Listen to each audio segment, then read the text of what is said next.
ಹಾರ ತುರಾಯಿ ಬೇಡ, ನೋಟ್ ಪುಸ್ತಕ ಕೊಡಿ. ಅಭಿಮಾನಿಗಳು ಹಿತೈಷಿಗಳಿಗೆ ಶಾಸಕ ಶ್ರೀವತ್ಸ ಸಲಹೆ. ಪ್ರತಿನಿಧಿಗಳಿಗೆ ಮಾದರಿಯಾಗಿರುವ ಕೃಷ್ಣರಾಜ ಕ್ಷೇತ್ರದ ಶಾಸಕರು.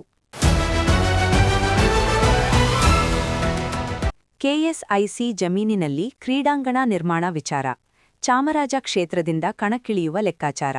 ಈ ನೆಪದಲ್ಲಾದರೂ ಯದುವೀರ್ ಪ್ರತಾಪ್ ಸಿಂಹ ಒಂದಾಗ್ತಾರಾ? ಮೈಸೂರು ಮಹಾರಾಣಿ ಕಲಾ ಕಾಲೇಜಿಗೆ 10 ತರಗತಿ 3 ಅಧ್ಯಾಪಕರ ಕೊಠಡಿಗಳು, ಶೌಚಾಲಯ ಹಸ್ತಾಂತರಿಸಿದ ಶಾಸಕ ಹರೀಶ್ ಗೌಡ. ಹಂತ ಹಂತವಾಗಿ ಶೈಕ್ಷಣಿಕ ಸೌಕರ್ಯ ಕಲ್ಪಿಸುವ ಭರವಸೆ. ಪ್ರತಿಕ್ಷಣ ಅಪ್ಡೇಟ್ ಆಗದೇ ಹೋದರೆ ಎಐ ತಂತ್ರಜ್ಞಾನ ಕಾಲದಲ್ಲಿ ಉಳಿಗಾಲವಿಲ್ಲ.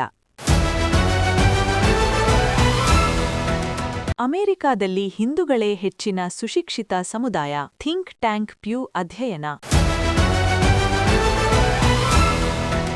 ಪ್ರಧಾನಿ ಮೋದಿ ಇಸ್ರೇಲ್ ಭೇಟಿಗೂ ಇಸ್ಲಾಮಿಕ್ ಉಗ್ರವಾದದ ವಿರುದ್ಧ ಷಡ್ಭುಜ ಕೂಟ ಘೋಷಿಸಿದ ನೆತನ್ಯಾಹು. ಅಜೀಂ ಪ್ರೇಮ್ಜಿ ವಿವಿಯಲ್ಲಿ ದೇಶವಿರೋಧಿ ಚಟುವಟಿಕೆ ಆರೋಪ. ಎಬಿವಿಪಿ ಪ್ರತಿಭಟನೆ. ವಿವಿ ಮಾನ್ಯತೆ ರದ್ದುಗೊಳಿಸುವಂತೆ ಅಮಿತ್ ಶಾಗೆ ಪತ್ರ.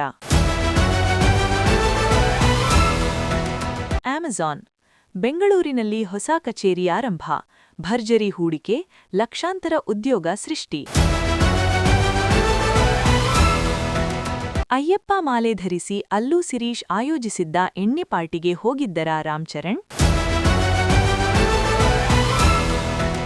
ವಿರಾಟ್ ಕೊಹ್ಲಿ ಇದ್ದಿದ್ದರೆ ಫಲಿತಾಂಶ ಬೇರೆಯೇ ಆಗಿರುತ್ತಿತ್ತು.